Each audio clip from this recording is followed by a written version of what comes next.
If you're drowning in debt, you've come to the right place. If you're wondering if you should pay off debt or invest in real estate or sell your real estate to pay off debt, then this video is for you. I'm going to talk to you about the number one lie about debt. It's something that we've all heard, but isn't necessarily true, and we're going to get to the bottom of it. Then I'm going to talk to you about the top 3 things that may be preventing you from investing in real estate. And then we're going to talk about how to implement what I've talked about today so you can invest wisely.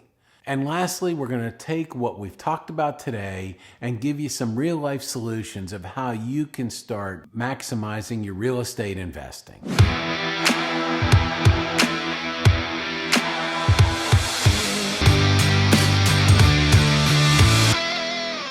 Should I sell my real estate and pay off debt? I'm Charles Rashid, and I've been a real estate investor for over 30 years. And I always struggle with the balance between debt and investing. And if you're watching this video, I'm sure you are too. The first thing we're going to talk about is the number one biggest lie about debt and investing. I'm sure you've been told by others that you need to pay off your debt and save 6 months of living expenses before you should even think about investing in real estate or investing in anything for that matter. Well, in this video, we're going to cover why that is a lie and why that doesn't make sense. All right, so here it is. Here is why this number one biggest lie about debt doesn't make any sense. First of all, in order to understand that, you have to realize what type of debt you have. There's mortgage debt on your personal home. There's mortgage debt on investment property. Your personal home, that's bad debt because you have to pay out of pocket to make that payment every month. That's an expense to you. If you have a rental property and you have a mortgage, someone else is making that payment, building credit, building cash flow, and increasing your equity in that property every single month. That's what I call good debt. Credit cards are another example of bad debt, unless that credit card is in a business name and you're using your credit on that business credit card for expenses in your business. Then it becomes a write-off. So the first thing is, what type of debt do you have? If it's an expense that comes out of your pocket, it's bad debt. If it's something that brings money into your business, or if it's an asset that pays for that debt, then that's good debt. So now that you understand the difference between good debt and bad debt, I'd like to know if you believe that lie. Put in the comments below what you think about what I just said about bad debt being something that costs you money, an expense going out, opposed to good debt, something on an investment that brings money into you and your family. So put in the comments below what your thoughts are, and then we'll get to number 2. All right, number 2, the second thing we're talking about today are the 3 biggest mistakes that people make when investing. The first one is, you have too much debt that's bad debt. Too many things that you have bad debt on. Things that you owe money on that cost you money every single month. Opposed to good debt investments, like an apartment complex or a single family rental home. Something you have debt on that has income coming into you that makes that payment for you. Someone else is making your mortgage payment on your rental property.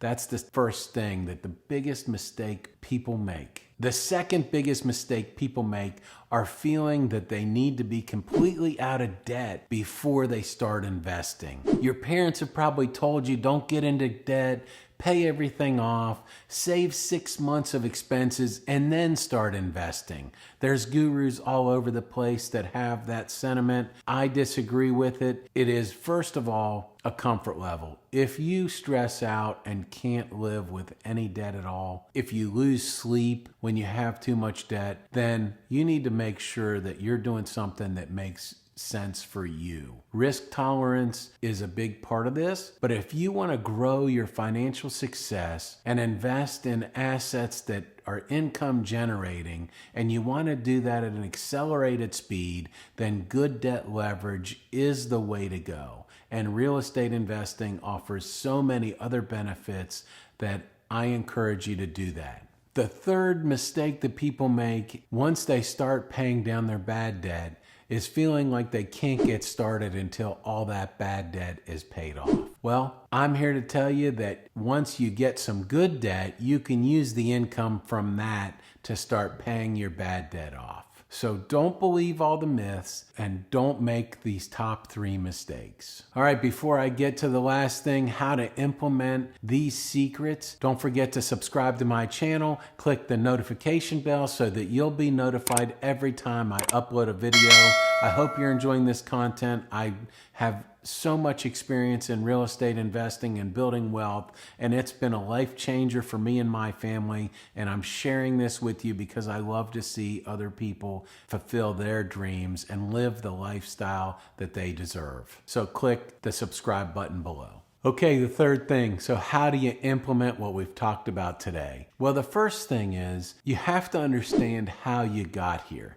How do you have too much consumer debt or bad debt? Are you living beyond your means? Are you using your credit cards to buy things that don't produce any income for you and only cost you an expense, something that you have to pay for every single month?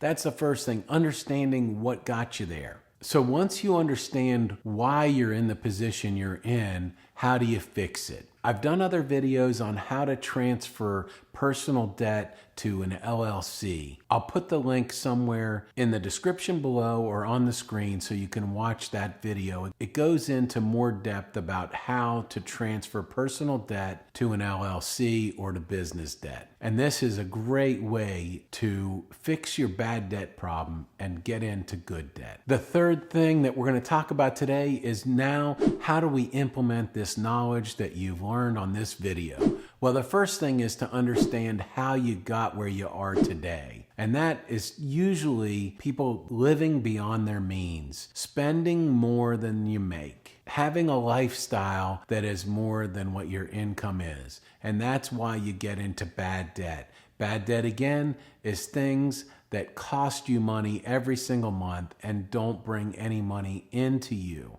into your family, into your business. So understanding why and how you got there is the first step to fixing the problem. Okay, the number 2 thing on how to implement what we've talked about today is find an investment that you can buy with leverage with good debt that will start bringing income into you and your business and your family and can start paying for that other bad debt that you have. That's the second step. That's how you dig out of this hole that you've dug yourself into. You little by little invest in real estate or other assets that pay you every single month, that make those payments and give you a little additional cash flow so that you can chip away at that bad debt and get rid of that forever. So now that you know that you're not using debt wisely, you're using bad debt instead of good debt, wouldn't you like to know how to shift that bad debt to good debt and have the good debt pay for your bad debt? Well, you're in luck. I did a complete video that is way more in depth on how to transfer bad debt or personal debt to an LLC and business debt. So check out the link in this video to get more information about that.